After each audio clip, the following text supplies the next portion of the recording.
tidak akan terjadi kiamat sampai mengering terlebih dahulu sungai Efrat. Keringnya sungai Efrat akan menyebabkan munculnya atau ditemukannya gunungan emas yang ada di negeri Irak, yang menjadikan kaum lelaki di muka bumi ini akan berlomba-lomba ke sana untuk memperebutkan gunung emas tersebut, dan mereka berperang. Dalam setiap 100 orang yang berperang akan terbunuh 99, satu yang tersisa hidup dari 100 setiap 100 orang. Nah, kaum muslimin, kenapa di zaman Donald Trump memperbanyak memasukkan tentara hari ini ke Irak? Ditambah lagi dari 5.000, 10.000, 20.000 terus ditambah. Bapak tahu rahasianya? Benar kata Rasulullah, ketika sungai Efrat mengering akan ditemukan gunung emas. Laki-laki yang ada di muka bumi dari berbagai negara berdatangan membawa senjata-senjata mereka ke sana. Perang besar akan terjadi memperebutkan gunung emas itu.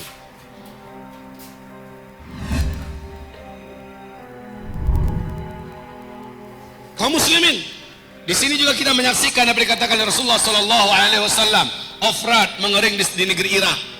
Apabila dia mengering akan ketemu nanti gunung emas, kata Rasulullah.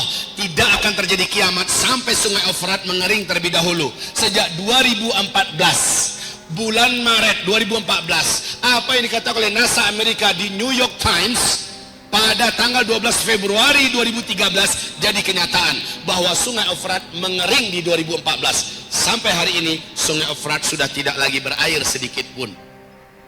Ternyata New York Times sudah mengumumkan di 2013 tanggal 12 Februari bahwa sungai Efrat menurut NASA sudah susut airnya, mengurang airnya 60%. Kata mereka 2014 sungai Efrat kering total. Kering sudah sekarang 100%. Sungai terbesar di Timur Tengah itu ada 3, Nil, Tigris, dan Efrat.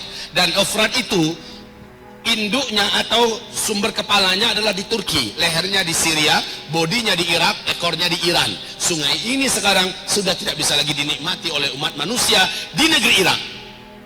Kaum muslimin yang kami muliakan, Masya Allah. Dan apa yang dikatakan oleh George Bush membuktikan hadis Nabi. Nabi mengatakan tidak akan terjadi kiamat sampai mengering terlebih dahulu sungai Efrat. Keringnya sungai Efrat akan menyebabkan munculnya atau ditemukannya gunungan emas yang ada di negeri Irak, yang menjadikan kaum lelaki di muka bumi ini akan berlomba-lomba ke sana untuk memperebutkan gunung emas tersebut, dan mereka berperang. Dalam setiap 100 orang yang berperang akan terbunuh 99, satu yang tersisa hidup dari 100 setiap 100 orang. Setiap mereka berkata, semoga satu orang yang bertahan hidup itu sayalah orangnya. Di hadis yang lain, Nabi mengisyaratkan ketidaksukaannya kalau umatnya ikut berperang di sana demi memperebutkan gunung emas tersebut. Ibadah Allah yang kami muliakan, sungai Efrat sudah kering. Dan ini tidak bisa ditutup-tutupi. Juga tidak bisa direkayasa keringnya sungai Efrat. Dan George Bush, masih ingat George Bush? Masih? Siapa makhluk ini? Presiden Amerika Serikat sebelum digantikan oleh Barack Obama berpidato dengan penuh semangat di depan gedung putihnya dan berkata, satelit kita telah menangkap potensi emas yang sangat besar di negeri Irak. Amerika Serikat selaku polisi dunia akan memastikan emas tersebut aman dari tangan-tangan para penjahat-penjahat yang tidak bertanggung jawab. Setahu kita yang penjahat itu siapa? Kaum muslimin. Subhanallah, hadis Nabi sudah jadi kenyataan. Kalau nggak sekarang zamannya kapan lagi? Saya bertanya, kalau nggak sekarang zamannya kapan pernah sungai Efrat kering total seperti sekarang? Dan sudah berapa tahun? Sejak 2014 loh. Sudah berapa tahun? Kalau keringnya cuma sebulan 2 bulan bisa jadi dia mengalir lagi. Nah ini sampai sekarang kering.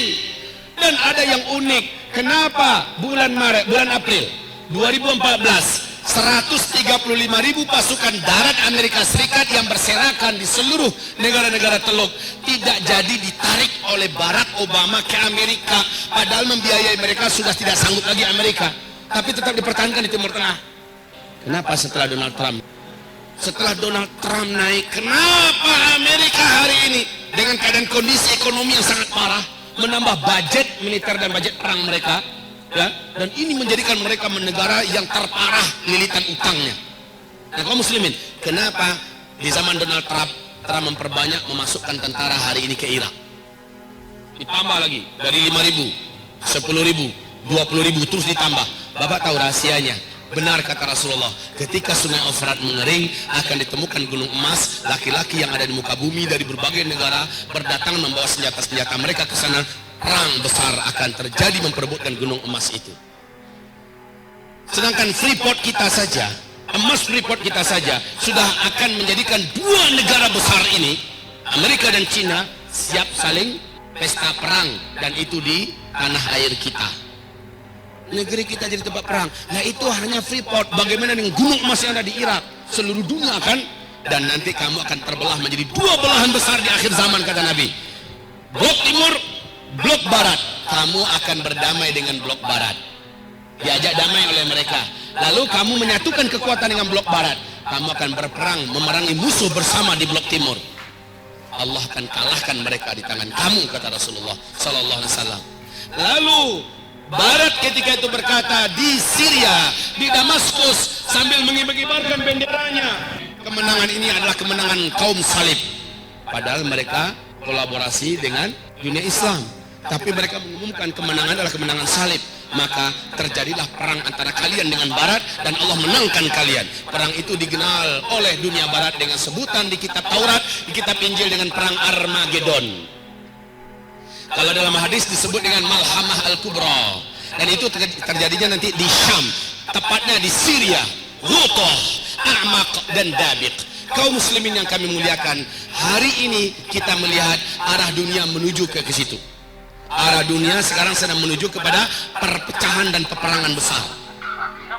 Ada nggak masuk ke bapak masing-masing, ke ibu di Androidnya, tentang pidato terakhir Donald Trump yang akan melakukan kunjungan perdamaian, kunjungan damai ke Arab Saudi, ke negeri Arab lainnya. Mereka adalah sekutu kami di dunia timur. Kita akan membuatkan kekuatan kita menjadi kembali nyata, bla bla bla bla. Inilah kunjungan terindah yang pernah ada sepanjang sejarah Amerika, kata Donald Trump. Ada dengar nggak? Ada dengar nggak? Pada sebelum dia naik, apa ancamannya dengan dunia Islam? Apa ancamannya kepada dunia Islam si Donald ini?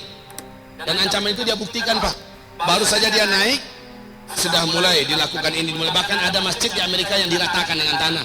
Sudah mulai. Kemudian bagaimana ancaman-ancamannya dia wujudkan. Dan sekarang dia melihat bagaimana harus bersatu dengan dunia Arab atau dunia Islam. Maka lihat, hadis Nabi akan jadi kenyataan. Kamu akan diajak berdamai oleh Rum, dalam hal ini Amerika dan Eropa. Lalu kamu akan memerangi musuh bersama di blok timur, yaitu Rusia, Cina, India, Iran, dan semua kekuatan blok timur akan perang besar melawan blok Islam dan Barat. Kaum muslimin, lihat, sebentar lagi. Kalau sudah begitu kenyataannya, lalu di fase keempat ini, apa yang harus kita lakukan, wahai para pemuda? Apa yang harus kita buat, wahai generasi muda? Ibu-ibu, apa yang harus ibu lakukan? Sementara kata Rasulullah, yang paling panjang umurnya adalah ibu-ibu. Dalam artian apa? Di fase keempat yang paling banyak tersisa hidup itu kaum ibu-ibu, Bu. Di mana laki-laki jumlahnya 1 berbanding 50. Pada kemana kita semua? Sudah di alam barzakh. Semoga saja kita lagi cerita nanti di taman surga sambil menunggu kiamat. Baik kaum muslimin, ini akhir zaman. Di masa ini akan banyak kejadian-kejadian yang luar biasa. Dan di masa ini memang kaum lelaki yang paling banyak berpindah ke alam barzakh.